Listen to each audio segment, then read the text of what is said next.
તાલુકામાં મેશ્વો નદી પર સ્થિત ગોરઠિયા રિચાર્જ યોજનામાં 110.43 મીટર સુધી પાણી ભરવામાં આવશે.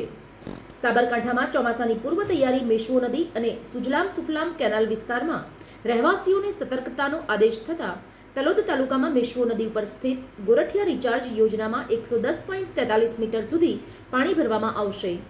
આ નદી મોહનપુરા, કઠવાડા, વરવાડા, મોટા ચેખલા સહિત અનેક ગામોમાંથી પસાર થાય છે.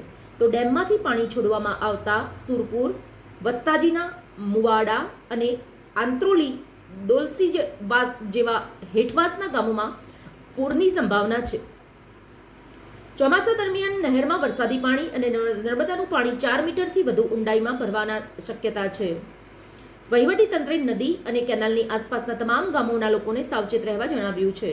લોકોને નદી અને કેનાલના વિસ્તારમાં અવરજવર ન કરવા, પશુઓને ન લઈ જવા અને પાણીમાં પ્રવેશ ન કરવા સૂચના આપવામાં આવેલ છે. આ નિયમોનું ઉલ્લંઘન કરવાથી અકસ્માત થવાની સંભાવના રહેલી છે. રિપોર્ટર જયંતિભાઈ પટેલ.